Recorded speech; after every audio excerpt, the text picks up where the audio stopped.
pasar de los años, pero a diferencia del conocimiento empírico, ¿no? El método científico tiene pasos, ¿no? Para poder obtener un resultado.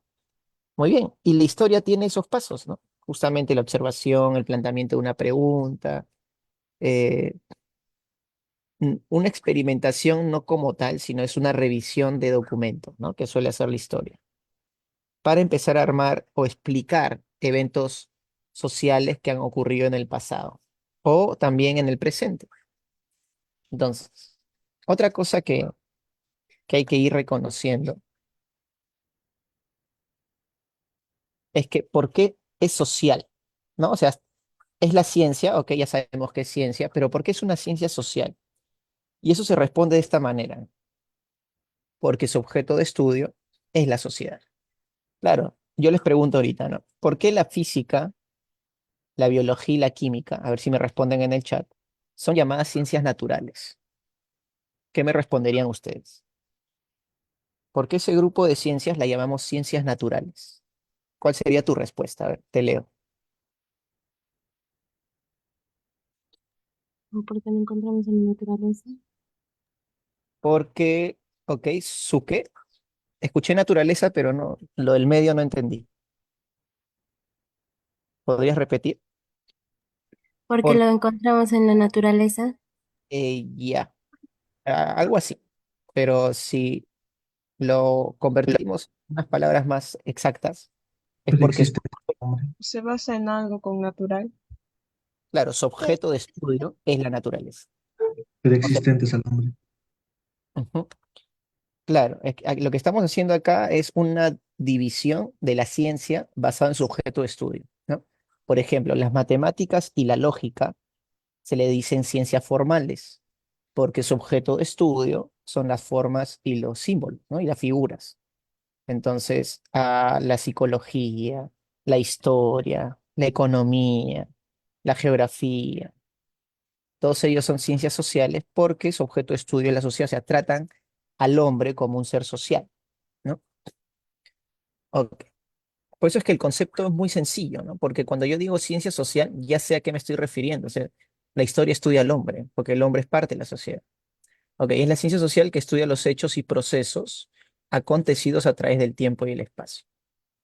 La pregunta sería, ¿qué tiempo, no? El pasado y el presente, ¿y qué otro tiempo podría estudiar?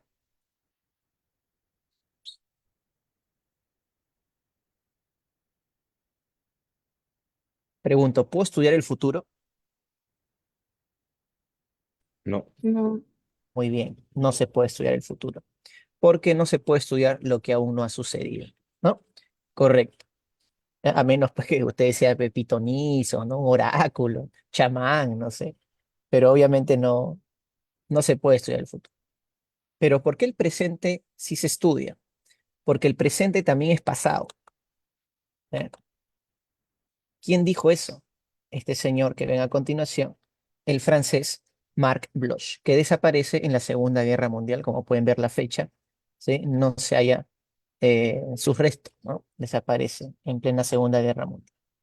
Bueno, Marc Bloch es uno de los miembros de la Escuela Francesa de Historiografía. Y ahorita vamos a ver eso, ¿no? Muy bien, y él dijo, el presente es pasado y le cambió la vida a todos los historiadores. Y tiene mucha razón, porque el ahora no existe. Si nos metemos a un lado más físico y slash filosófico, en nuestro presente, el ahora, el ya, no existe. Si yo digo, chicos, ahora, ya pasó ese segundo cuando dije ahora, o sea, ya no es el ahora. Entonces, el presente es una figura temporal que trata de representar los momentos más contemporáneos, ¿no?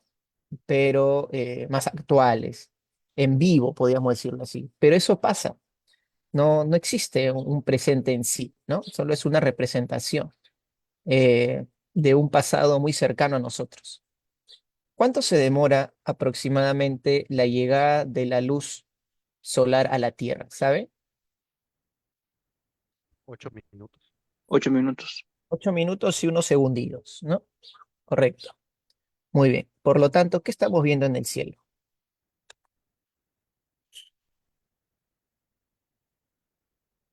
¿Qué vemos entonces cuando dirigimos la mirada hacia arriba? El sol con 8 minutos de retraso. Estamos viendo el pasado, estamos viendo lo que sucedió hace 8 minutos. Correcto, correcto. Entonces, ahí ya uno se da cuenta, ¿no? De que no podemos presenciar realmente el presente. Y eso vuela cabezas, ¿no? Einstein dijo todo eso y los físicos de su tiempo lo creían loco, pues, ¿no? Pero tenía mucha razón todo lo que decía. Entonces, la historia funciona de la misma manera, ¿no? Las estrellas que vemos por la noche ya habrán desaparecido en sus respectivas galaxias o sistemas solares o sistemas estelares y recién su luz está llegando a la Tierra, ¿no? Pero de repente ya murió esa estrella. Y bueno, justamente eso es lo que nos interesa saber, ¿no? Cuando tú estudias el pasado y el presente, te da como resultado el futuro. ¿Por qué? Porque al pasado y al presente hay que hacerle dos cosas. Estudiar el pasado para comprender el presente. Ok, hasta ahí puedo intentar entender muchas sociedades, ¿no? Incluyendo la peruana, si es que estudio, o la limeña, o la de Lurigancho, o la de Comas, o de cualquier provincia del Perú. O sea, eh, se puede hacer ese estudio, ¿no? Puedo ir de atrás hacia adelante, pero también puedo ir de adelante hacia atrás. Si te das cuenta, el historiador sí agarra el pasado para irse hacia el presente, o al menos avanzar, ¿no? Trata de avanzar. Tal vez no quiere entender el presente, sino un momento de la historia pasada, pero que transcurrieron años para poder entender un cierto grupo del pasado. Ok, estudiar y comprender, pero también pasa al revés. También puedo estudiar el presente, ¿ya? Para comprender el pasado. ¿Quién hace eso? ¿Qué científico social usa los elementos del presente para intentar entender el pasado? A ver,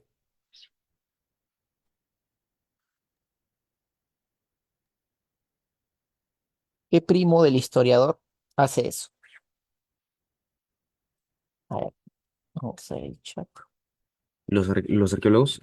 Muy bien, muy bien, muy bien. Los arqueólogos. Excelente. Bueno, por ahí, y Elizabeth. Eh, bueno, antropólogos y sociólogos también pueden, ¿por qué no? Pero el más famoso sería el arqueólogo, ¿no? Sin duda alguna. El antropólogo también, de hecho. Cualquiera puede hacer eso, ¿no? Pero quien está sumergido en este proceso es el arqueólogo, ¿no? El arqueólogo revisa todo lo que hay ahora para tratar de entender cómo vivió la gente en ese tiempo, ¿no? Correcto, me parece muy bien. Ok, hasta ahí yo puedo entender dos cosas.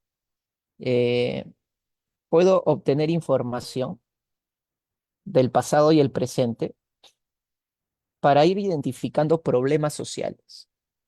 O sea, te explico. La gente de Caral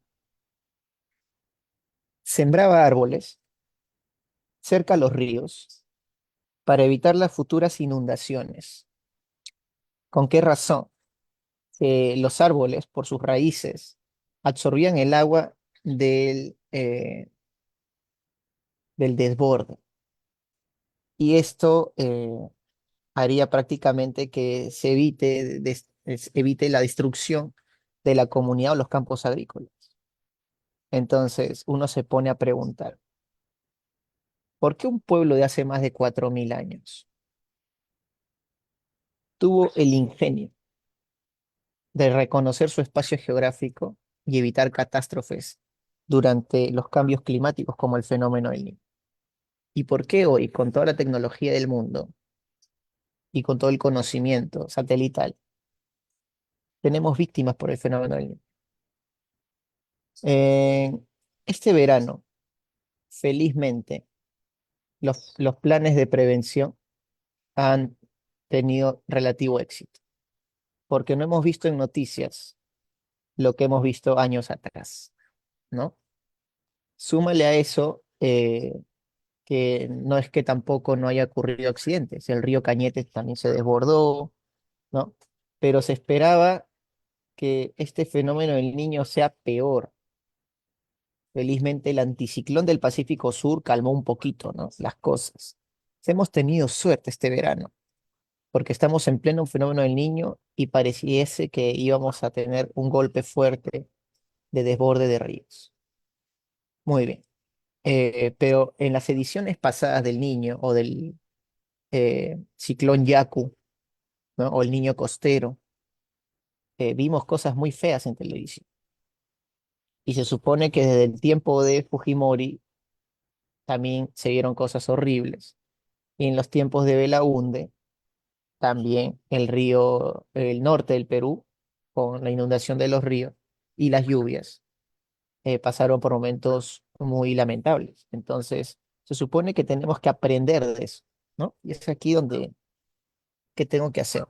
¿Para qué estudio el pasado y comprendo el presente? Para justamente identificar problemas que me permitan proyectarme al futuro, ¿eh? Proyectarme al futuro. Efectivamente, ¿no? Todo lo que se trate del futuro, todos nosotros nos proyectamos. Por ejemplo, ¿no? A ver, eh, veamos. Amigo Alejandro Mariño, ¿puedes encender tu micrófono? ¿Está habilitado? Sí, profesor, buenas tardes. Hola. ¿Qué tal? Buenas tardes, Alejandro. Alejandro, una consulta. ¿Tú tienes cuántos años ahora? 21. Bacán. A los 30, ¿dónde te ves? Trabajando. Ok. Tal vez ya con tu licenciatura o estudiando una maestría, posiblemente. Posiblemente. ¿Con hijos? No, soltero. Ok. Saliendo con tres, cuatro al mismo tiempo. Perfecto. Parece muy bien. Dime, ¿en la casa de tus padres todavía? Posiblemente. Ok, ok. El Profesor, pro, perdón, dime, te escucho. no escuché bien.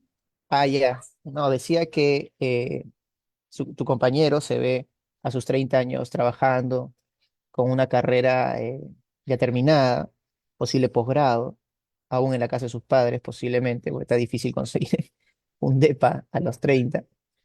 Eh, y muy bien, o sea, tu postura, amigo Alejandro, es un futuro prometedor, ¿no? O sea, chévere. Si yo empiezo a preguntar a cada uno de ustedes su proyección a futuro, ninguno de ustedes me va a decir nada negativo. La proyección siempre es positiva, ¿no? Eso es lo más curioso. Eh, por ejemplo, yo te comenté que estoy mal. Que Mi proyección es que la otra semana ya tengo que estar recuperado para poder trabajar tranquilo. Entonces, nuestras proyecciones siempre suelen ser positivas, ¿no? Queremos alcanzar nuestras metas eh, cumpliendo los objetivos trazados y todo eso. Ok, pero en ese proceso, lo que buscamos también es que ya a nivel social, que si yo logro entender cómo es mi sociedad, si yo sé que mi distrito tiene alto nivel delincuencial, ¿no? Tiene problemas de drogadicción, y tú como científico social, ¿no? Supongamos que alguno de ustedes estudia sociología, antropología, historia, o en mi caso, ¿no? Yo he estudiado educación, soy profesor de carrera y ahora estoy haciendo mi maestría en ciencias políticas. Justo este año acabo y el otro año sustento mi tesis. Y, y me interesa mucho, ¿no? O sea, yo vivo en Barrios Altos, cercado de Lima, o simplemente Lima, un barrio popular. Y alguna vez, entre amistades y exparejas, me decían, ¿no? ¿Por qué no te quieres salir de acá? Tu barrio es feo. Y yo, pa, Sulapo, ¿no? Habla bien de mi barrio, ¿qué te pasa? Y le digo, este, porque bien podría ahorrar e irme, ¿no? A otro distrito a vivir mejor, ¿no? Comprarme un lote en Carabalí, o no sé, pues, o en provincia, buscar tranquilidad, ¿ya? Pero, ¿por qué no cambiar el espacio donde vivo, ¿no? sea, ¿por qué no hacer de mi barrio un lugar bonito? A eso voy, ¿no? Entonces, ¿por qué el camino que no es fácil tampoco mudarse, buscando tranquilidad, es válido, cualquiera lo puede hacer, estas son las ambiciones de cada uno, no te La lo... economía. Claro, tiene que ver también con la economía. No, para eso uno estudia las carreras que quieran darle plata. Si yo hubiese querido tener bastante dinero, no hubiese escogido la carrera de educación en primer lugar, porque en la época que yo estudié, no, pues era una carrera que no paga tanto. Hoy día ya es más o menos respetable, ¿no? Con lo que hizo Pedro Castillo, pero también antimeritocrático, ¿no? Eso es lo que más detesto de aquel expresidente, ¿no? Tendría que haber sido por meritocracia los aumentos, no a todos los profesores. Hay profesores que no se merecen ningún aumento porque son una porquería de docentes en los colegios públicos. Y si alguno de ustedes está en colegios públicos, lo puede constatar. Entonces, a lo que iba, ¿no? ¿Por qué no cambiar el distrito? O sea, yo identifico problemas en mi distrito. Un año trabajé en la Municipalidad Metropolitana de Lima. O sea, le di un año de mi vida a mi distrito trabajando en la municipalidad durante la pandemia, incluso durante la primera y segunda ola. Hice trabajo de campo, ¿no? Salí a las calles, me contagié a los 2 meses trabajando, la verdad. Pero fue una experiencia muy bonita, ¿no? Colaborar con, este, hay que colaborar con tu localidad, ¿no? Yo me recorría todo mi barrio en bicicleta, ayudaba a mis vecinos, y aparte de que me pagaban porque era un trabajo, hacía algo más, ¿no? O sea, no, yo sinceramente mi horario era hasta las 5 de la tarde, pero yo hacía reuniones y me quedaban quintas, callejones y solares de aquí del centro de Lima hasta las 10 de la noche, con tal de ver a los vecinos organizados y que saquen adelante su quinta, su vecindad.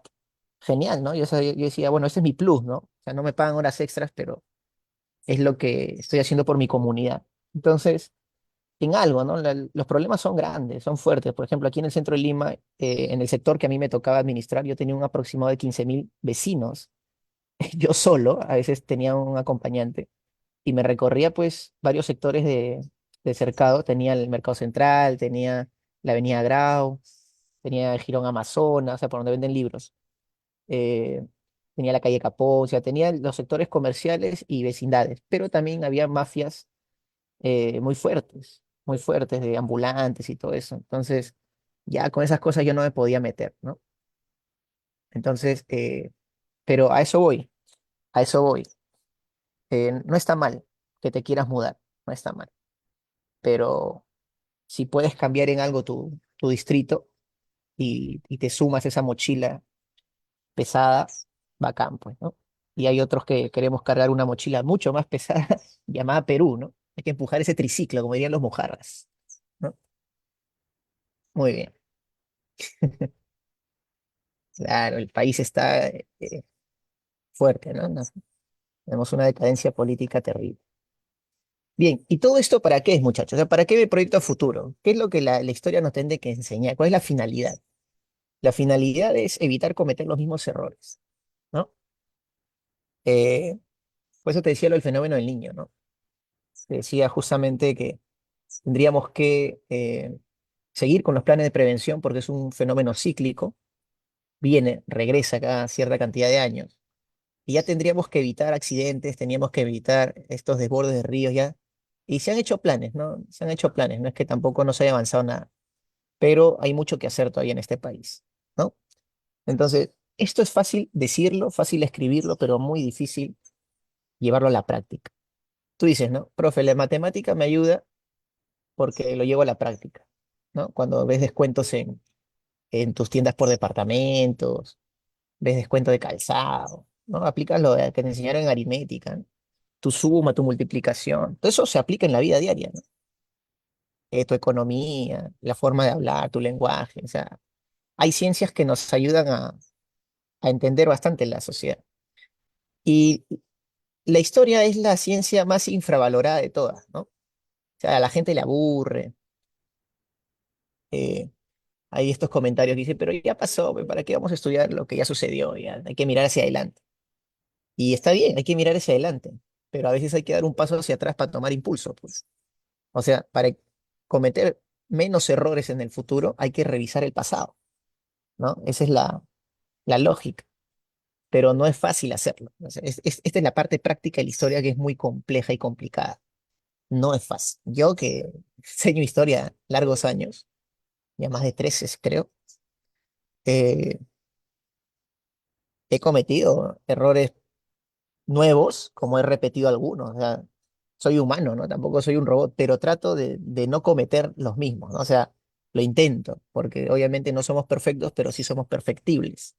Así que es complicado, es complicado. El mismo hecho de que somos seres humanos, somos seres contradictorios y por lo tanto vamos a recaer en algunas cosas, sino hasta llevar terapia y entender que tenemos que salir de ciertos hoyos de la vida, ¿no?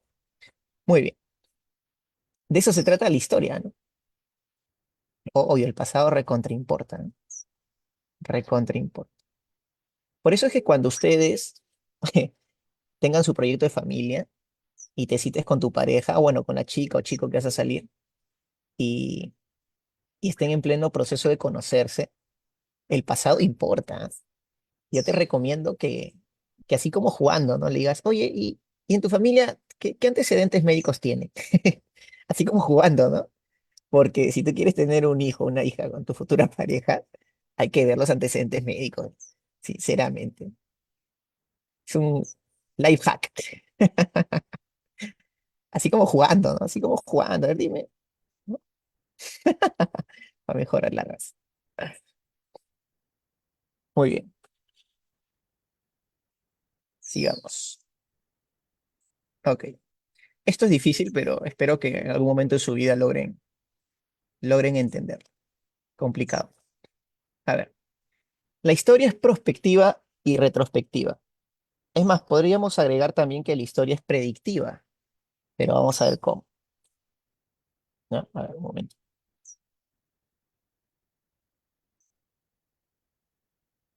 Aquí vamos a agregar más palabritas. Ok. ¿Qué significa prospectivo, no? Que puede mirar al futuro, ¿no? O sea, que la historia, si yo estudio el pasado para tratar de llevar la historia hacia el presente, tienes un elemento prospectivo porque estás mirando hacia adelante, ¿no? Ok, pero también puede entenderse como que la historia es predictiva, ¿no? ¿En qué momento yo puedo predecir cosas o hechos? Cuando, ¿ya? Cuando sean justamente, eh, se han repetido algunos eventos y las consecuencias suelen ser parecidas. Por ejemplo, ¿no? El crack del 29 y la crisis del 2008 tienen cierto parecido en que el Estado desregula o no reguló en su momento a las entidades bancarias, ¿no? Y en este caso a las aseguradoras, ¿no? Entonces hay ciertos parecidos, obviamente la diferencia es brutal, ¿ya? Pero el proceso de recuperación de ambas crisis también, la del 2008 fue un poco más rápida que la del crack del 29, que fue la Gran Depresión. O sea, hay sus diferencias, pero también hay similitudes. Entre la Primera y Segunda Guerra Mundial, las causas son muy parecidas. Entonces, tú ya sabes cuáles podrían ser las consecuencias y cómo jugar con eso. Por ejemplo, en la Primera Guerra Mundial le echaron la culpa a Alemania. En la Segunda Guerra Mundial ya no hicieron eso, porque le echarle la culpa a Alemania hizo que nazca Hitler prácticamente, o sea, que nazca el personaje, ¿eh? Ojo, eh, a eso me refiero, no un nacimiento literal. Y en la Segunda Guerra Mundial ya los alemanes no tuvieron la culpa fue del régimen nazi que llevó a Alemania a esos niveles, Hitler. ¿no? Sí, claro, y que llevó esos niveles de ocupación, de odio, todo lo que ustedes ya más o menos conocen. Entonces, se aprende, ¿no? Ahí está, ¿no? Se aprende la historia. Entonces, la historia tiende a ser predictiva cuando se repiten eh, algunos eventos, ¿no? O cuando tratamos de calendarios, ¿no? Puedo predecir un eclipse porque, bueno, puedo predecir los días de la semana, los meses, los años, porque son programas cíclicos, ¿no? Y ahí viene la calidad justamente de la palabra prospectiva. Y retrospectiva es porque puedes ir hacia atrás, ¿no? Eso ya no hay que explicar mucho, es muy obvio. Ok, el padre de la historia es Heródoto de Alicarnaso, ¿no? Me faltó la tilde, ahorita lo corregimos. por su obra Los 9 libros de la historia, ¿no? Heródoto, cuidado con sus micrófonos, por favor. Ese grito está medio raro. Ojalá esté vivo. Ya, muy bien. Y en los 9 libros de la historia de Heródoto, ¿no? Ahorita vamos a poner la tilde mejor.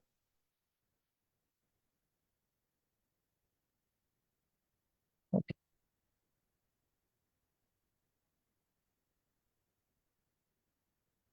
ya. ¿Qué es lo que vemos en los 9 libros de la historia? Primero, las guerras más importantes de este libro son las guerras médicas. ¿Ya?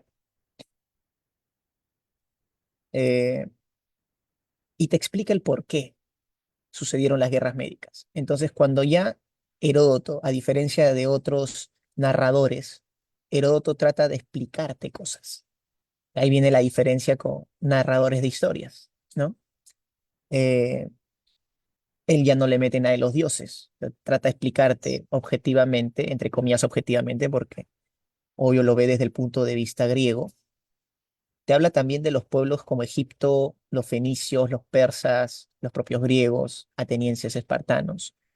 Entonces ya te empieza a hablar de muchas cosas, y entre ellos la explicación de las causas de la guerra. Bien, acá hay un vocabulario que hay que aprender.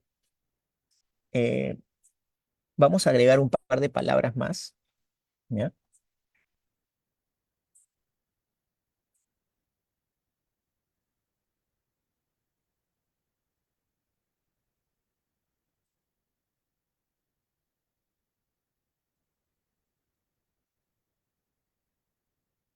Ok. ¿Qué es la historiografía? La historiografía es lo que podríamos llamar la historia de la historia. Es cómo la historia fue evolucionando, ¿no? Cómo llega a ser ciencia, ¿no? Todo el proceso, o sea, desde la narración de cuentos, transmisión de información, hasta que la historia se vuelve pues una ciencia y cada país tiene ya su historia oficial. Eso lo voy a poner en el chat. No es lo mismo historia oficial que verdadera historia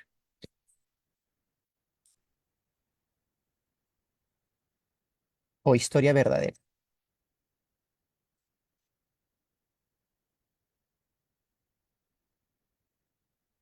A ver, te explico. No sé cómo hacer el símbolo de desigual, pero voy a poner una X. Ya, o un slash. Ok, ok, te explico. La historia oficial es lo que cada país enseña y cuenta. Te pregunto, ¿qué libros tendría yo que leer para reconocer que un país me está contando la versión de su historia? ¿Dónde lo vería? ¿Qué libros?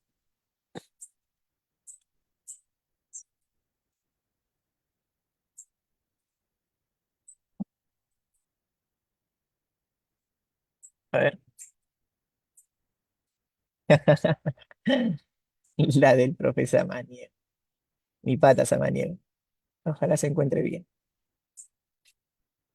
Lumbreras. No, eso no es historia oficial. Muy bien, Lucía. Excelente. Bueno, lo malo que Lucía me ha escrito a mi personal. Libros de colegio. El libro de colegio está auspiciado por el Ministerio de Educación. ¿Qué significa eso? Que el Estado le ha dado el visto bueno a este grupo de historia para que se distribuya en todos los colegios. Por lo tanto, esa es la historia oficial de un país. Ahora, puedes revisar la historia del ejército con las Fuerzas Armadas. Cada Fuerza Armada tiene sus propios libros de historia.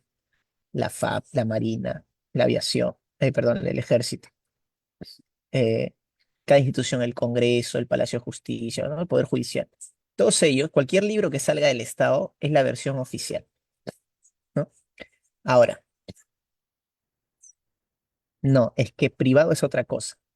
Si el colegio privado maneja otros libros porque considera que tal vez el Estado no tiene las herramientas académicas o temas completos para distribuirlo en su colegio, entonces no lo hace y utiliza otros libros. El privado tiene esa facilidad, o sea, no facilidad, esa libertad, ¿no? De tener sus propios materiales académicos. Lo que nos referimos es al estatal o al público. Ahora, eh, ¿qué es la historia verdadera? No existe.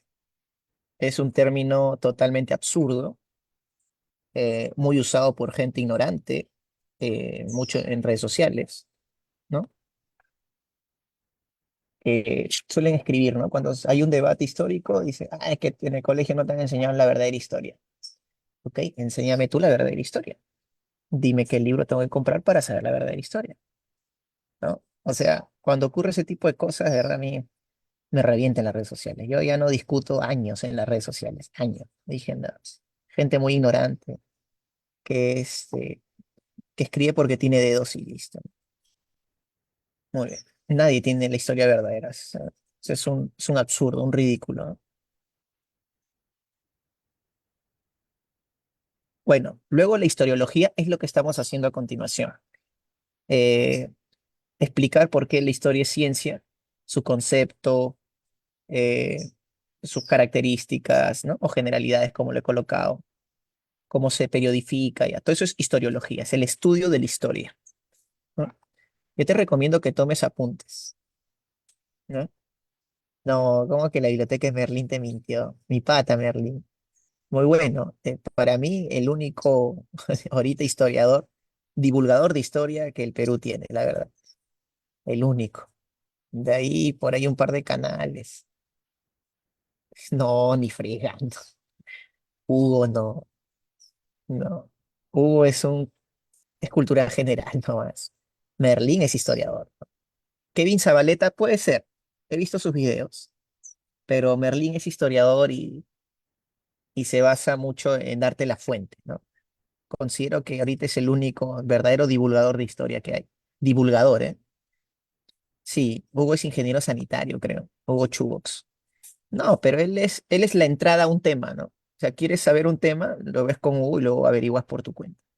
Es eso con él, no es cultura general, ¿no?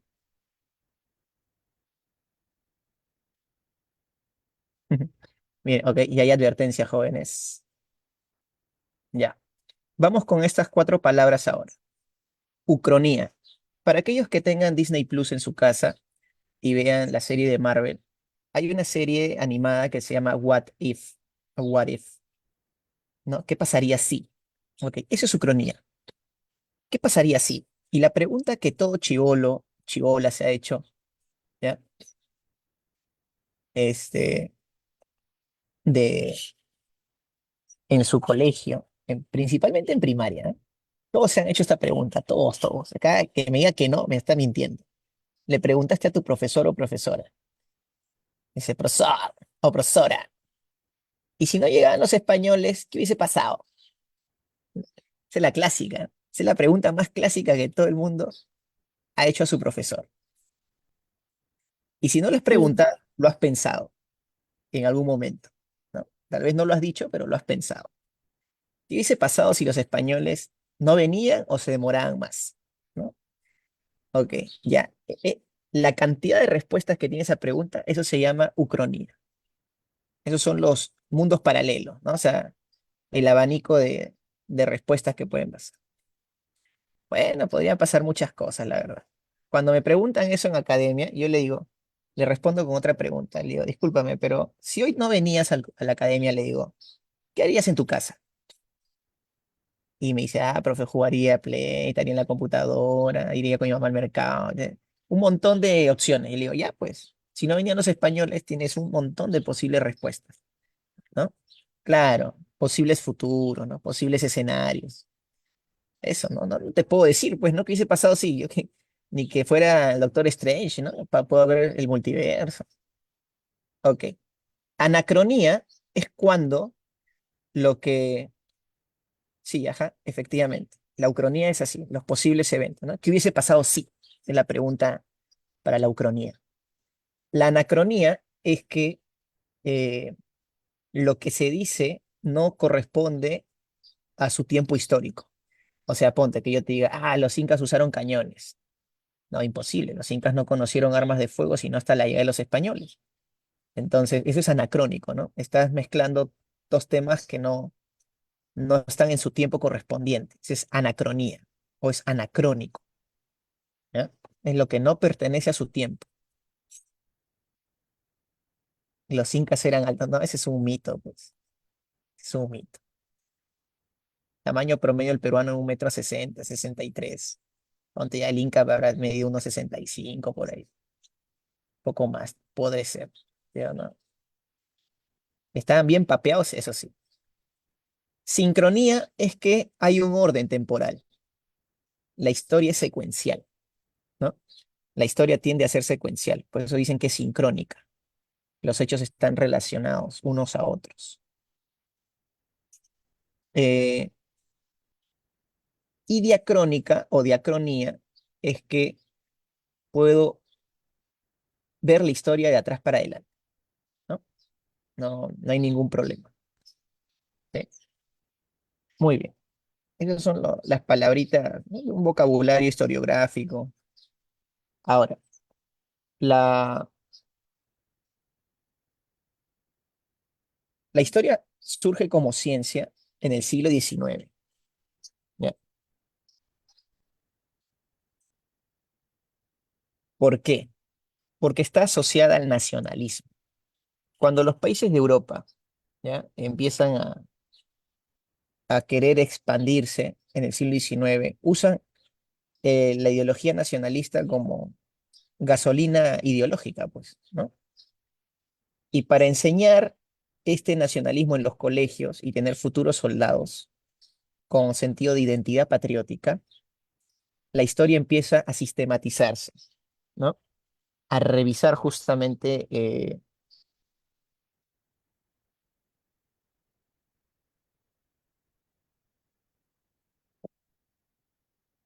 ¿cómo explicarte? Ya aparece el curso, ¿no? Algo así. O sea, si bien se podría haber enseñado antes, la historia ya empieza a estructurarse, ¿no?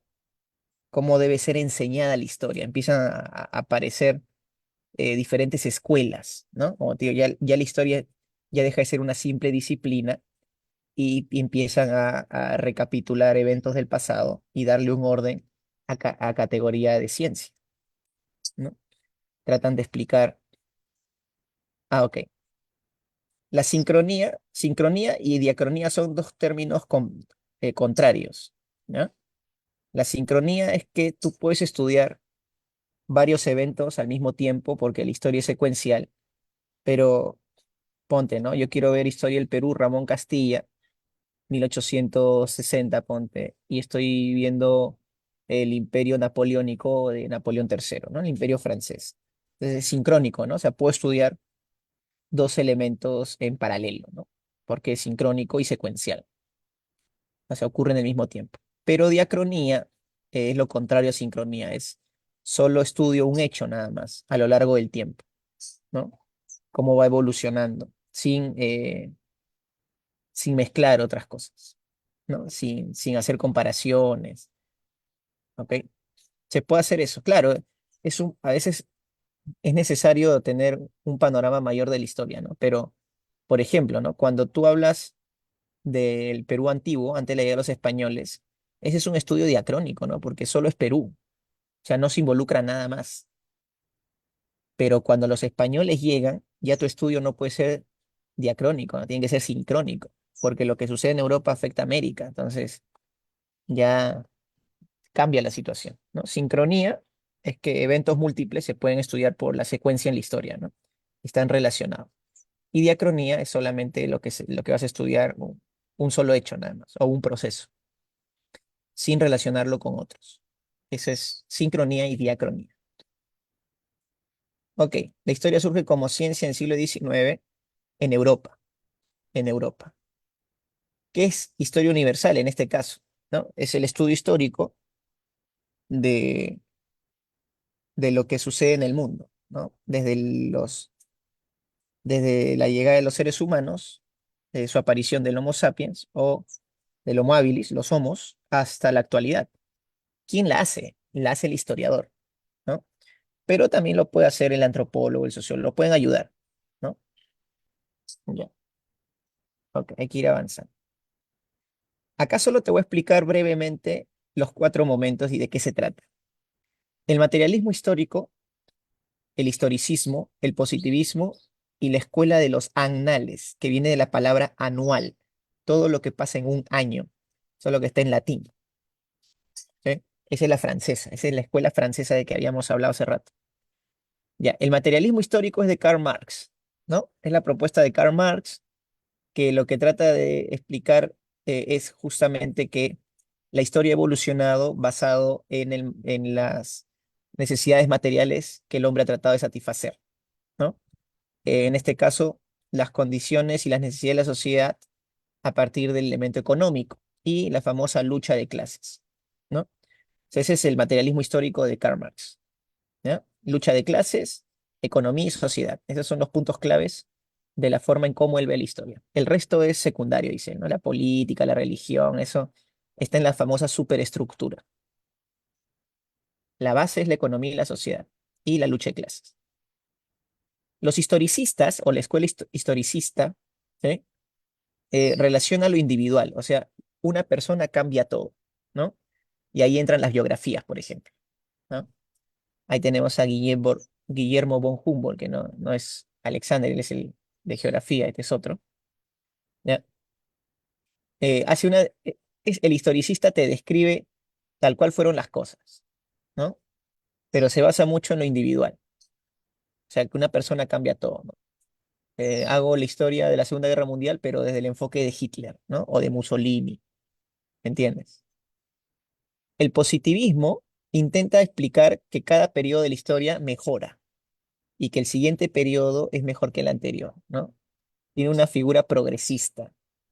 Ahora, el detalle de los positivistas es que tratan de meter las leyes que funcionan en las ciencias naturales a las ciencias sociales, ¿no? Dice, las leyes tienen que ser universales, dice, aplica en todas las ciencias. Y no exactamente pasa eso. Entonces, ¿qué hace el positivista, no? Él no le gusta hablar generalidades, ¿no? Él es muy específico, ¿ya? Es muy específico. Te dice fecha, hora, cómo está vestida la persona, o sea, todo cuenta para el positivista, ¿no?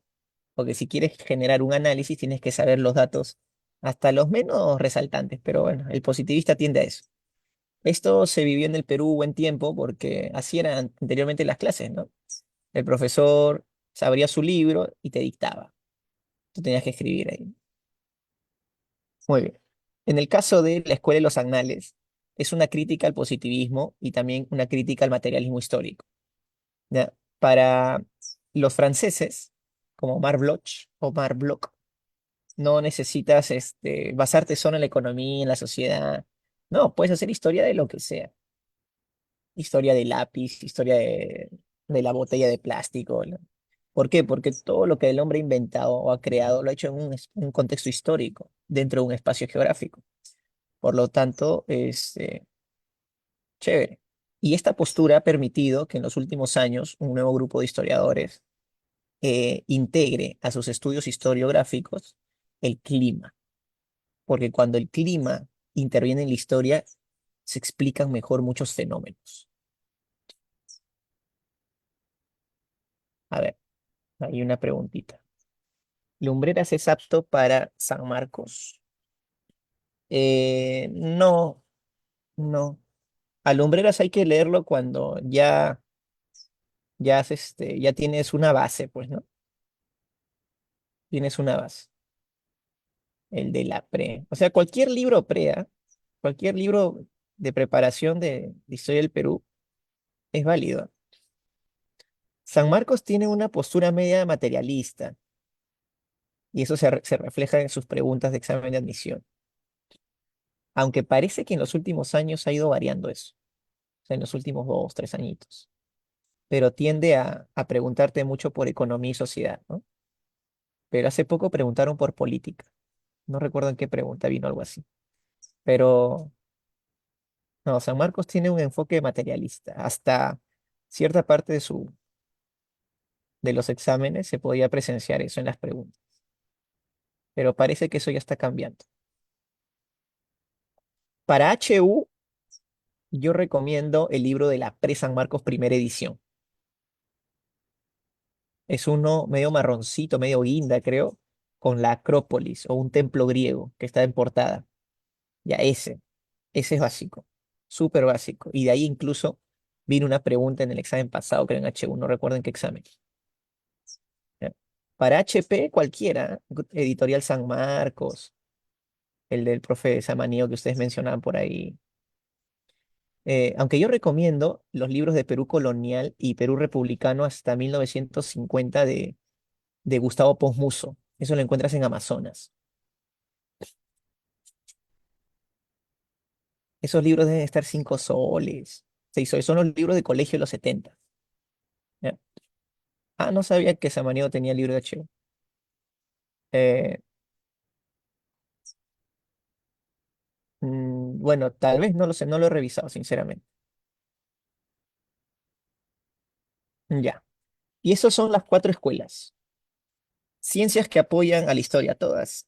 Obviamente las hermanas de la historia son la geografía y la economía, las primas hermanas de las ciencias sociales, arqueología, paleontología, sociología, psicología, antropología, ¿no? Y de ahí todas. No hay ciencia que no ayude a la historia. Y ahí está, hacer tu tarea, ¿ok? Te dejo, métele un screenshot por si acaso, ya luego igual te van a pasar la diapositiva. Y acá hay que terminar porque hay que arrancar con el otro, con hominización. Eh, Te dejo esta tarea, averíguate cada uno de ellos y te digo algunas, ya. A ver, sigilografía, sellos, epigrafía, cualquier inscripción antigua hecha sobre material sólido, excepto papel, porque si es papel se llamaría paleografía, ¿ya? La heráldica, escudos y blasones, la vexilología, banderas, la filatelia, estampas y estampillas, ¿ok? Ojo, esto ha venido en examen de admisión, ¿ah? Así que ahí tienes un gran grupo de disciplinas para que repases el fin de semana. Ok, ¿qué son las fuentes? Las fuentes son, ¿qué repito? Disculpa. Ah, que averigües la diapositiva pasada. Vexilología era banderas. Ya. Evidencia que permite reconstruir el pasado. Esa es una fuente histórica. Según su procedencia tenemos primarias o secundarias, ¿ok? También llamadas directas o indirectas. Según su composición tenemos orales, escritas, arqueológicas, etnográficas, monumentales y audiovisuales. ¿Ok? Siendo la más abundante de todas las escritas. Es la que más abunda en todo el planeta. En orales tienes mitos, leyendas, testimonios, canciones épicas, cantares, poemas épicos. Escritas, DNI, certificado de salud, historia clínica, acta de matrimonio, bautizo, defunción, divorcio, nacimiento, etcétera, etcétera. Un montón de cosas ahí. Etnográficas. Ah, ahorita baja. Ahí, por orden, damos por orden. Las arqueológicas pueden ser fósiles, momias, monedas, armaduras, cerámica, orfebrería, textilería, xilografía, ¿no? Las etnográficas, también llamadas folclóricas, ahí entran costumbres, tradiciones, religión, lengua, cosmovisión, gastronomía, estilo y moda de un pueblo, ¿no? Lo que no puedes tocar. Lo oral y lo etnográfico son fuentes inmateriales. No lo puedes tocar, ¿eh? Es lo que estudias de un pueblo. Esto hace el etnólogo, ¿no? Monumental es todo lo que sea arquitectura. Castillos, palacios, palacetes, plazuelas, plazoletas, plazas, ciudadelas, ciudades, puentes, carreteras, edificios como hospitales, colegios, universidad, no sé, bancos, etcétera, etcétera. Todo. Y las audiovisuales también se le dice fuentes mixtas porque es material, pero el contenido es inmaterial. O sea, yo puedo agarrar un CD, un USB, pero eso no me dice dónde está la fuente, está adentro, no es digital, virtual. Ok. Tenemos dos periodificaciones, la de Keller, que es un eurocentrista basado en hechos concretos. La prehistoria, a su vez, presenta su propia división, ¿no? Ok. Tienes desde la escritura hasta los tiempos actuales, siendo tres momentos claves: la caída del Imperio Occidente, la caída del Imperio Romano de Oriente y la Revolución Francesa, ¿no? Esta es la tradicional, eso es lo que todos deben saber: antigua, media, moderna, contemporánea. Y esta es la de Karl Marx, ¿no? La materialista, ¿ok? Que se basa en la lucha de clases y que habla de evolución de los procesos socioeconómicos. Había una comunidad primitiva donde el hombre luchaba contra la naturaleza para adquirir sus recursos y repartirlos a todos de manera equitativa, porque no hay lucha de clases en esta época, hasta que apareció el esclavo y el esclavista, ¿no? Por lo tanto, ya hay un gobernante y un gobernado. Revoluciones sucedieron para pasar al feudalismo, donde aparece el señor feudal y el siervo. Y luego el capitalismo con el burgués y el proletario, ¿no? Y se supone que en un momento vendrá el socialismo y finalmente el comunismo, donde no volverían a haber clases sociales ni lucha de clases, ¿no? Ese es el paraíso de los comunistas, ¿no? Llegar a este nivel. Pero complicado, ¿no? Complicado. Suena bonito, pero ningún país ha hecho eso. China tiene un modelo propio de comunismo, Norcorea también, Venezuela también, Cuba también. O sea, eh, claro, ni siquiera la URSS, ¿no? Donde es el primer estado socialista, llegaron a ese nivel, ¿no? Porque en el comunismo el estado desaparece. Ya pues, y ningún estado comunista ha desaparecido. O sea, dentro de su programa político. Muy bien, chicos. Se lo paso a tu tutor luego para que les pasen a ustedes esto y pasemos ahora a hominización para terminar esta parte de la clase.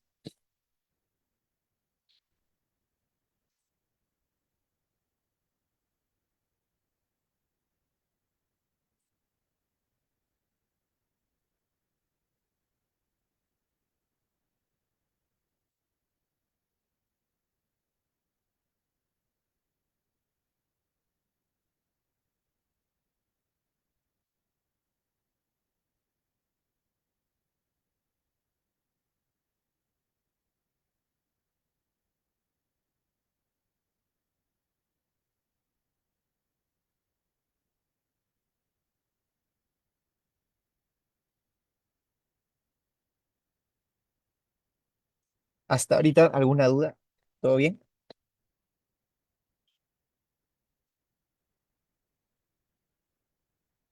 Ok,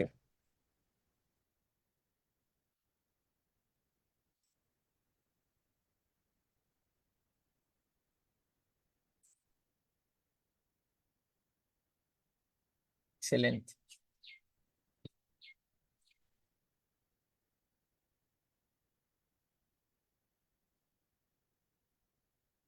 Bien, con esto terminamos. Hoy solo nos toca hominización. Supongo que la próxima semana ya nos tocará prehistoria. A ver, eh, veamos. ¿Qué es la hominización? ¿No? Es el proceso evolutivo de los homínidos. ¿Ok? No confundir con antropogénesis, que la antropogénesis es origen y evolución del hombre, donde el hombre está incluido en los homínidos, donde también están los Australopithecus, los Pithecanthropus, ¿no? Entonces, hay un grupo de homínidos, ¿ya? Y el hombre es parte de eso. Entonces, cuando tú dices antropogénesis, solo te refieres al hombre. Hominización ya te refieres a un grupo mayor de especies. Ahora, cuando en biología te enseñan evolución, te dicen proceso de transformaciones que sufre una especie, no un individuo, una especie. Ahora, ¿quién empezó a hablar de todo esto? a un nivel científico, Charles Darwin, padre del evolucionismo, con su obra El origen de las especies. Pero Darwin tiene otra obra en la que él te habla y se llama así, El origen del hombre. Lo voy a colocar en el chat para que tú lo pongas en tu cuaderno. Y El origen del hombre lo publica en el año 71, o sea, 12 años después.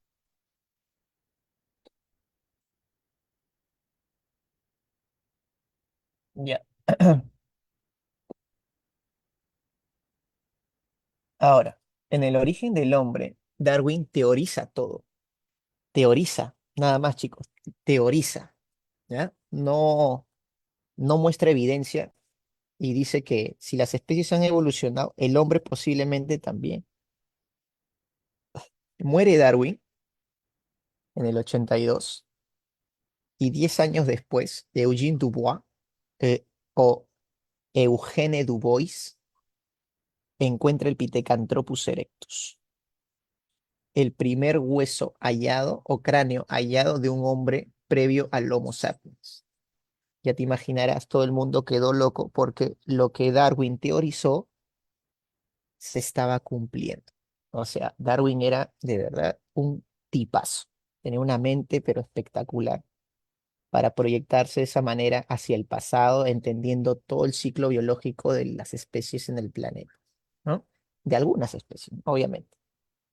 Ahora, Darwin no viene de la nada tampoco. Su abuelo era Erasmo de Darwin, un ilustrado británico que era minerólogo químico y que su abuelo ya hablaba de que este mundo ha sufrido cambios hace miles de años, ¿sí? Porque su abuelo hasta logró crear una especie de microscopio muy rústico, solamente generando lupa, lupa, lupa, lupa, lupa, lupa, lupa, lupa, ¿no? Y así pudo ver bacterias. Es una cosa alucinante. O sea, Darwin no viene de la nada. Ya en su familia habían científicos. Su abuelo era un ilustrado británico. Ok, ok. África es la cuna de la humanidad, obviamente, porque, y acá, acá te voy a pedir que averigües lo que está entre paréntesis, la teoría del Valle del Rift. Creo que hay un video en YouTube, pero también hay páginas que explican esto. Eh, los restos más antiguos del hombre están en África y por lo tanto es que se considera de esa manera.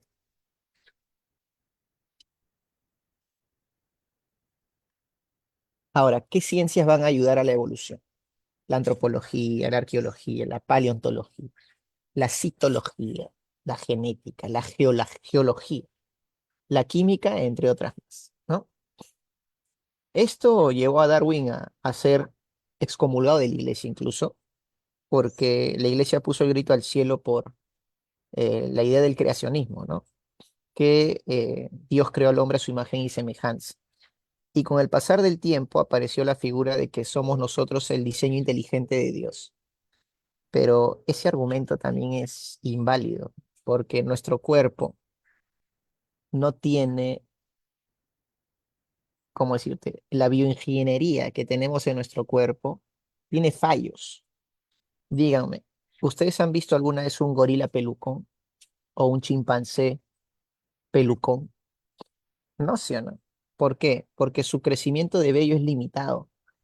Ahora la pregunta es, en nosotros, los seres humanos, ¿hasta dónde crece el cabello y hasta dónde crecen las uñas?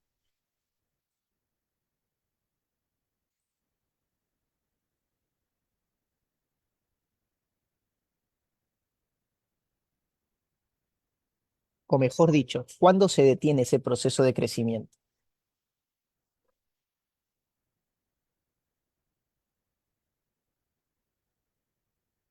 Si se detiene, ¿en qué momento se detiene?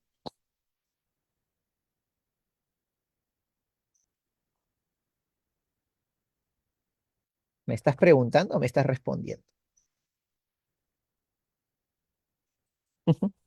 Obvio, pues muchachos, cuando mueres, lógico, cuando mueres ya no hay reproducción celular.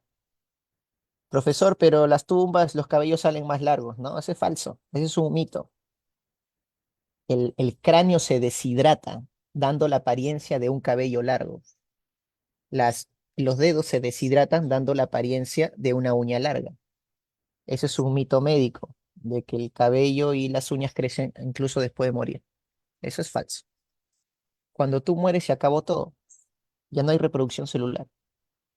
Entonces, esa es una falla en nuestro cuerpo. Eso es un error genético, ¿no? Nos crece el cabello de manera indeterminada, ¿no? Hasta hay récord Guinness de gente con el cabello más largo del mundo, gente con las uñas más largas del mundo, ¿no? Entonces, son fallas. ¿Qué diseño inteligente puede ser eso? Otro argumento, ¿no? ¿Para qué nos saldría la muela el juicio si somos un diseño inteligente?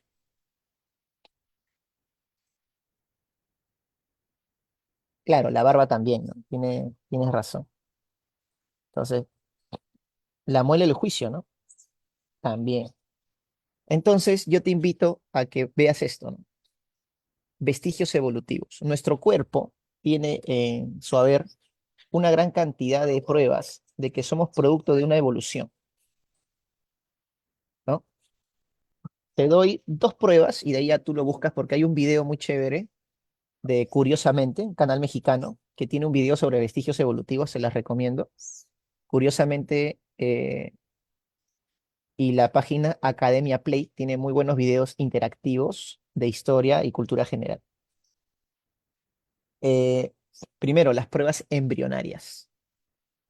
Esa para mí es la prueba más fehaciente de que somos seres evolucionados, ¿ya? Sin duda alguna. Porque cuando estamos en nuestro proceso embrionario, sale pues, ¿no? Parecemos un pollo, un pescado, nos salen branquias, tenemos cola, ¿no? Es una cosa muy curiosa. Otra prueba vendría a ser la muela del juicio, justamente de nuestro desarrollo evolutivo, de disminución de la mandíbula. Ha quedado un remanente. Si desean, pueden hacer esto. Junta tu pulgar con tu meñique y te tendría que salir acá al medio un cartílago, tipo un cable. Si no te sale, no hay problema, pero si te sale, tienes el palmaris longus, que es un cartílago que no tiene función para nada, pero que es el remanente de cuando nosotros nos desplazamos en árboles, teníamos que tener las muñecas muy bien desarrolladas. Cuando bajamos a los páramos y a las sabanas y ya dejamos la vida cuadrúpeda, arbórea y pasamos una vida bípeda, eh, los brazos se acortan y perdemos, ¿no? Se atrofian los músculos de la muñeca, pero quedan cartílagos como el palmaris longus como evidencia.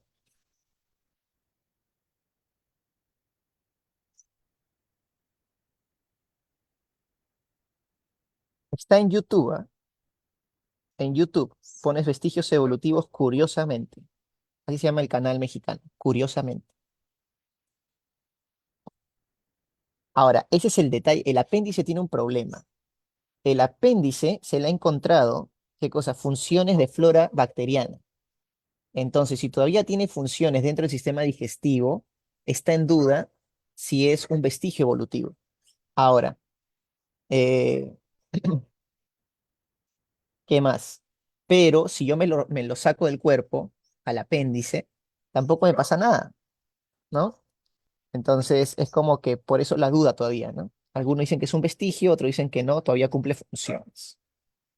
Correcto. Bueno, aquí está el video, pero a ver, vamos a ver si se puede ver. Estudio Jaini presenta. ¿Pueden escuchar? ¿Se escuchó? Sí, Se profesor. escucha, profesor. Sí, profesor. Hay que ver un Sí, ratito profe. el video, chévere. 12 curiosos vestigios de la evolución en tu cuerpo. Se llaman vestigios evolutivos a partes del cuerpo o funciones que les eran útiles a nuestros antepasados remotos, pero a nosotros ya no. Te presentamos 12 de los más llamativos. 1. El tercer párpado. ¿Has notado que en la esquina interna de tu ojo hay una pielecita? Se llama repliegue semilunar y nos ayuda a mantener humectado el ojo. Otros animales como los reptiles, aves y anfibios lo tienen más desarrollado. Es un párpado horizontal transparente que se llama membrana nictitante. Gracias a él, los halcones pueden volar a 280 kilómetros por hora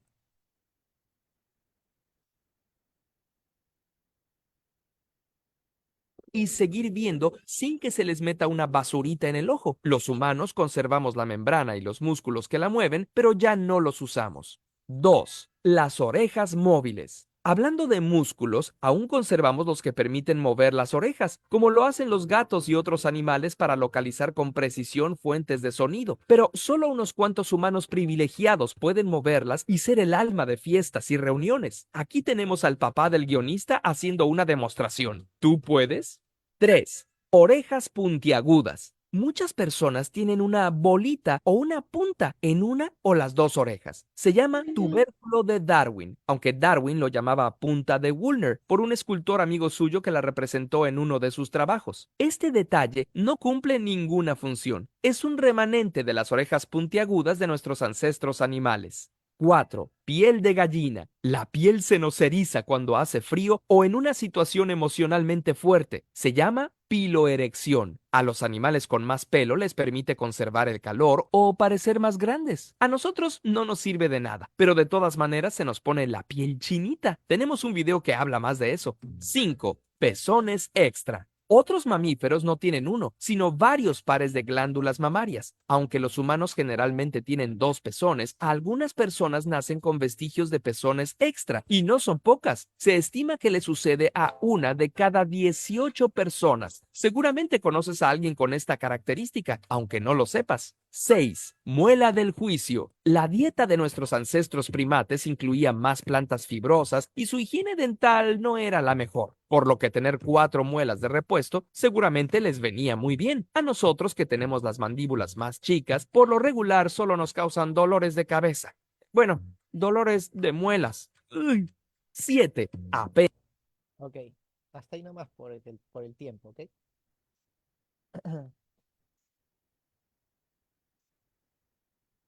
Vean el video en YouTube. Vamos a avanzar, porque nos va a ganar el tiempo. Ya. Bien, y eso eran los vestigios evolutivos, ¿no? Entonces ya el debate entre creacionismo y evolucionismo es absurdo, ¿no?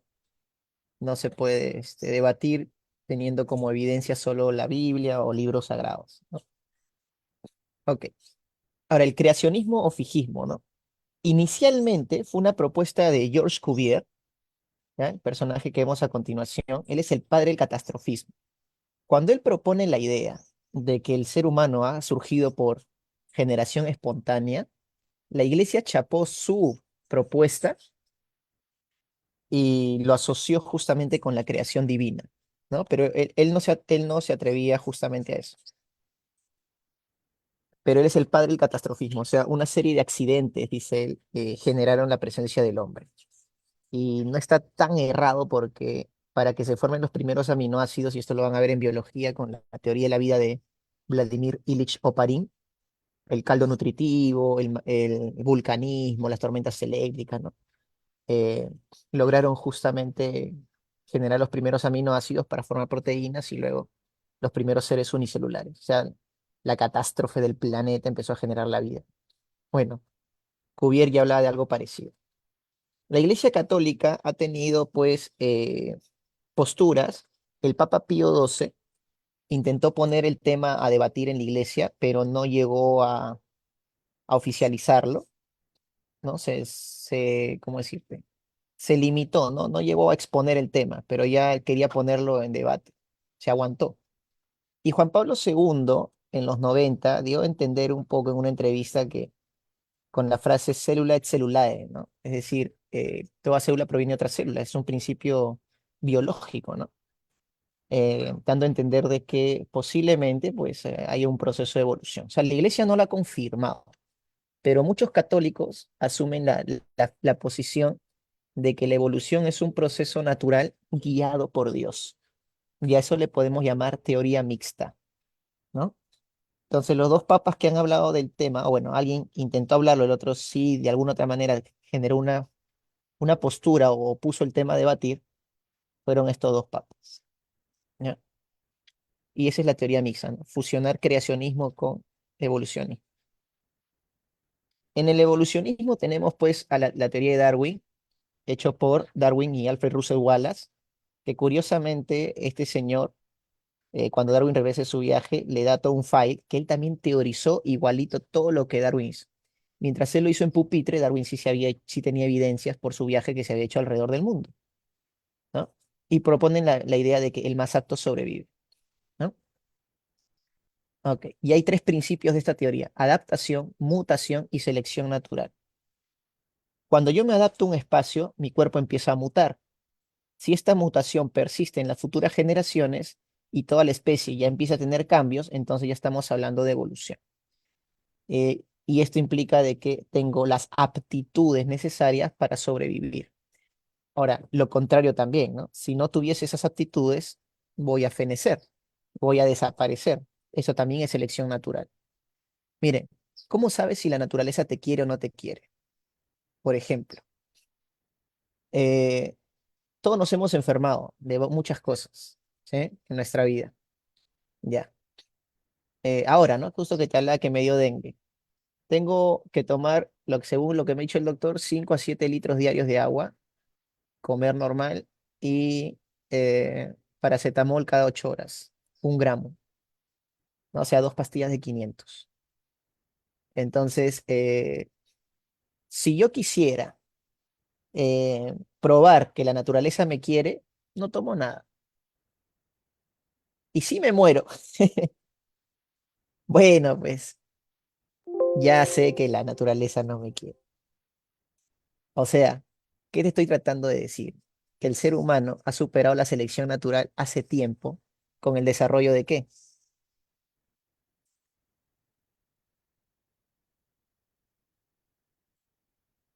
Repito la pregunta. ¿El ser humano ha superado la selección natural con el desarrollo de qué? Tecnología. No. O sea, tiene que ver con la ¿La tecnología. evolución? Farmacéuticos, ok, o medicina, exacto. Medicina. Medicina. ¿Ya? ¿Por qué somos tantos en el mundo? Porque hemos desarrollado la medicina. ¿Me entiendes? Y eso ya rompe la selección natural. Muchos de nosotros de repente no tendría que haber vivido. La naturaleza fue clara y nos dijo, tú no puedes vivir o tú no debes vivir. No sirves para la especie humana. ¿Ya? Así que muérete. Porque así de cruel la naturaleza, ¿no? Pero tomamos pastillas, nos ponemos inyecciones, porque el hombre ha desarrollado pues el miedo a la muerte, obviamente. ¿Ya? Pero ya sabe, ya sabe. No te sientas mal si la naturaleza tampoco te quiere. Yo ya lo acepté hace mucho tiempo. Muy bien. El lamarquismo o transformismo, ¿no? Jean-Baptiste Lamarck, ¿ok? Padre del transformismo, con su libro Filosofía Zoológica, plantea la famosa ley de uso y desuso, es decir, lo que se usa se mejora y lo que no se usa se atrofia, ¿ya? Engels propuso de manera filosófica, ¿no? El amigo de Marx se metió al campo biológico para dar a entender de que el trabajo fue clave para que el hombre evolucionara. Y criticó a Darwin, ¿eh? Dijo, Darwin está loco. Él como viene del Imperio Británico, siempre habla de competencia entre hombres, no sabe que el hombre es un ser social que se apoya. Lo criticó duro a Darwin, el buen Engels. Y su obra se llama El papel del trabajo en la transformación de mono a hombre. Ese documento está gratuito en internet. Es un manuscrito incompleto, no está terminado, pero está en internet, es un documento libre. Pueden buscarlo, ¿no? No tiene muchas hojas, ¿eh? Y ahí te habla de que cuando se liberó el pulgar, el hombre agarró cosas y gracias al trabajo permitió formar armas y eso le dio la posibilidad de ir evolucionando poco a poco. Recuerden, el trabajo es la clave de la evolución según Engels dentro de su postura socialista, ¿no? Pues se llama teoría biosocial. Luego, el neodarwinismo ya viene con tres personajes muy importantes: Ronald Fisher, John Sanderson y Sewall Greenwright. ¿Ok? Estos tres profesores, investigadores, propusieron la figura de modernizar la teoría de Darwin agregando ¿qué cosa? La herencia genética, la mutación aleatoria y la genética de poblaciones. Estos tres nuevos elementos que se agregan a la selección natural es la teoría más aceptada actualmente sobre evolucionismo, ¿no? Teoría neodarwinista, sintética o simplemente el neodarwinismo, ¿ok? No te olvides, genética, mutación aleatoria y genética de poblaciones. Herencia genética, disculpe. Ya. Y esta es la evidencia de que la evolución no es lineal, ¿ok? La evolución es ramificada.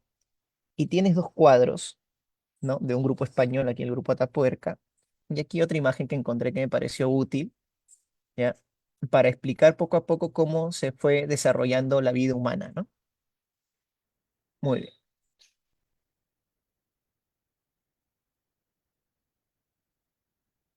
Ahora, ¿cómo va evolucionando el hombre? ¿No? En este caso, desde el Australopithecus hasta el Homo sapiens. Va cambiando su cráneo, ¿eh? Va cambiando su mandíbula, su talla, como pueden ver, su masa encefálica, obviamente, el acortamiento de brazos, el alargamiento de piernas, ¿ya? Eh, empiezan a ocurrir elementos culturales como que el Homo habilis, ¿ya? Que construía un estilo de choza rústica, el Erectus que ya usaba el fuego, ¿no? No se dice descubrieron, se dice usaron, porque no se saben si lo descubrieron o lo produjeron, ¿ya? El Neandertal que ya tiene ideas religiosas porque entierra a sus muertos, y el Sapiens pues que ya tiene técnicas de caza superiores y hace esculturas de piedra, como las Venus del Paleolítico, ¿no? Muy bien. Y así pues chicos, todo esto ya lo hablaremos la próxima semana cuando hagamos, ¿cómo decirte? Prehistoria, ¿no?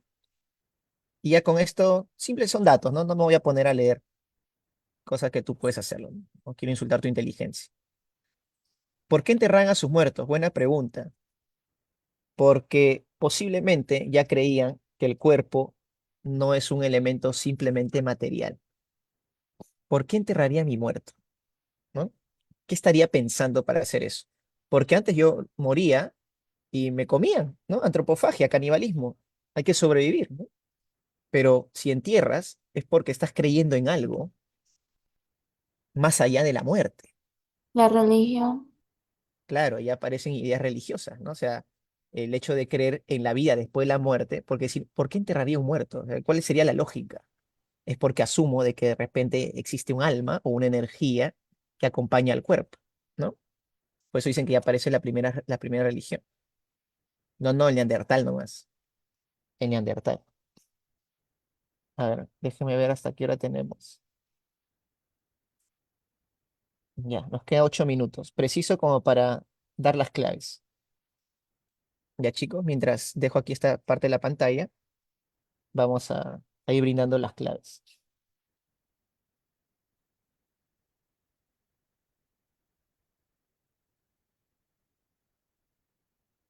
Ok,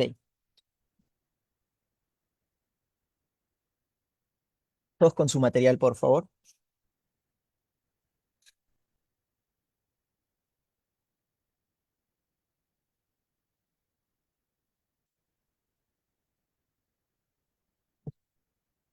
Ok, vamos con las claves, ¿ya? A ver, número 1. La historia como relato del pasado surgió en la Grecia clásica, durante la Revolución, ok, Heródoto, además de ser el primero en realizar una investigación sobre el pasado, claro. Voy a ir colocando porfa, no escriban a menos que sea una pregunta, ¿ya? Voy a colocar las claves una por una. Y cualquier duda o pregunta, eso sí. A ver, 2. En la medida que el pasado humano es mal conocido o interpretado, los grupos humanos generan una visión incorrecta, ¿no?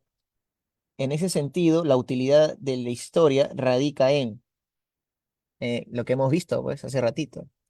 2E, la comprensión correcta del presente, ¿no? Estudiar el pasado para comprender el presente. A ver, tres. Fuente oral, fuente escrita, material e iconográfica. Iconográfica entra en las fuentes audiovisuales, ¿ah? Ahí entra también. A ver, Tratado de Verdún, escrita. Pirámides, material. Murales, iconográfica. Ok, 1A, 2D, 3C, 4B. Besito. 3B. Para analizar la autenticidad de la real cédula. Ok, ya está. Eso sale al toque. Eso se llama diplomática.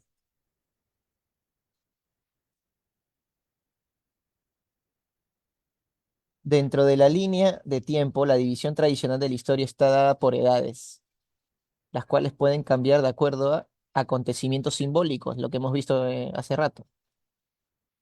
5C. Ok, ¿vamos bien? ¿O hay alguna duda? ¿Alguien no? Claro, la diplomática estudia documentos importantes, principalmente políticos, y trata de ver si son verdaderos o falsos también. Es el estudio de documentos y el análisis de su autenticidad.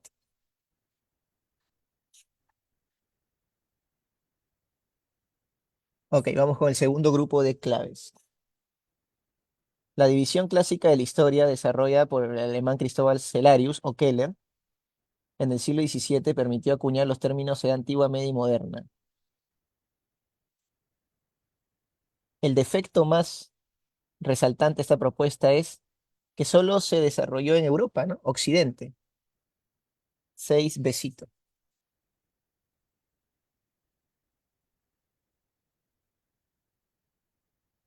Claro, es eurocentrista, ¿no? Entonces, sabes que Europa es cultura occidental. Todo lo que tenga que ver con Europa, cultura occidental, no te olvides. Las imágenes a continuación, civilización, la primera pertenece al capítulo 925 del papiro de Ani, se observa el juicio de los muertos, la segunda imagen es una estela presidida por las imágenes de Amosis y el buey Apis, mientras que en la parte inferior se observa una descripción de texto jeroglífico. Ambos escritos jeroglíficos están dispuestos en superficies distintas como ha sido descrito. Ok, si es sobre papel, paleografía. Si es sobre cualquier elemento sólido, menos papel, epigrafía. Ah, muy bien, Elisa. 7A. Perfecto. A ver, mi profesión consiste en hacer preguntas sobre el hombre y tratar de darles una respuesta considerando el comportamiento de nuestra sociedad en una etapa anterior de su existencia. Para ello interpreto vestigios. Este material me llega previamente a... Ok. Cualquier otra cosa, en el fondo, me está permitida, y en especial si no digo disparates. Estoy autorizado a imaginar. Duby George, Diálogo sobre Historia, página 19. Ok. De la cita textual extraída del texto de George Duby, ¿no? Podemos concluir que no existe ninguna relación entre sociedad actual y nada, es falso. El historiador debe manejar de una forma éticamente correcta las fuentes que maneja. ¿Es cierto? Obvio, ¿no? 8B, muy bien. Los investigadores no pueden imaginar hipótesis, nada, falsas. El historiador no puede usar arbitrariamente fuentes para ajustar los... No, arbitrariamente no. Usa únicamente aquellas fuentes que no hayan sido... No, falso. Muy bien.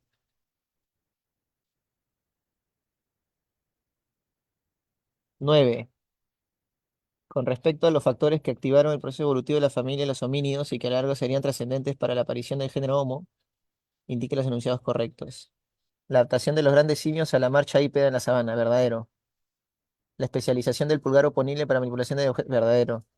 Desarrollo de ideas religiosas y las manifestaciones de arte, no, todavía, pues, todavía. ¿No?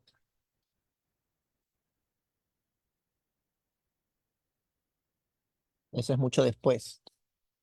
La adaptación de una postura erguida, correcto. 1, 2 y 4.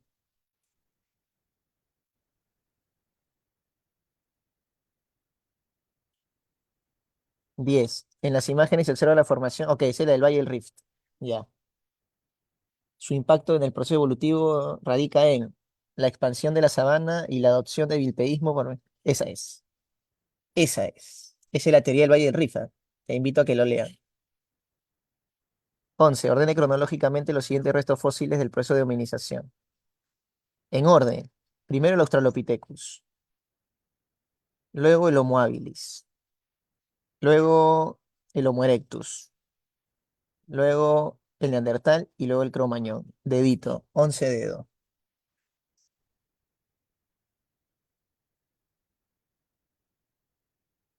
Y terminamos con esto, chicos. Preciso, ¿eh? En figura mostrada nos muestra un Homo habilis. Esta es la primera de las especies hasta la actualidad.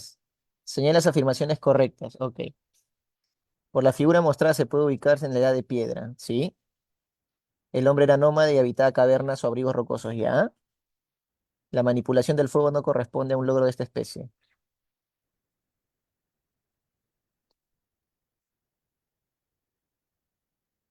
Eso es cierto, pues, ¿no? Dice habilis o erectus.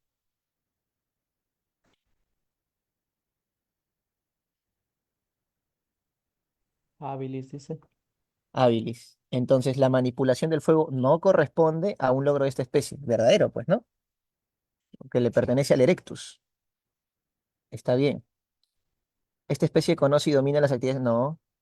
Por la figura mostrada nos encontramos la de bronce. No. 1, 2 y 3. Casita. Muy bien. Y así hemos terminado, jóvenes, la clase de hoy. Muy bien, ha sido un placer, ¿eh? Muchísimas gracias. Dime, ¿qué pasó?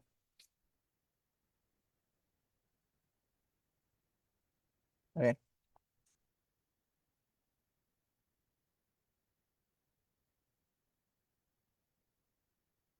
el hábilis no entierra, hemos dicho.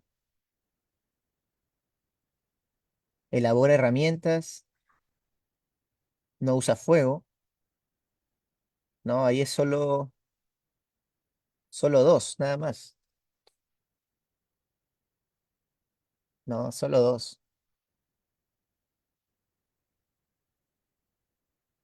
Solo dos. Bueno, se les pudo haber pasado, pues. Ya, muchachones. Tengo que descansar un ratito antes de continuar con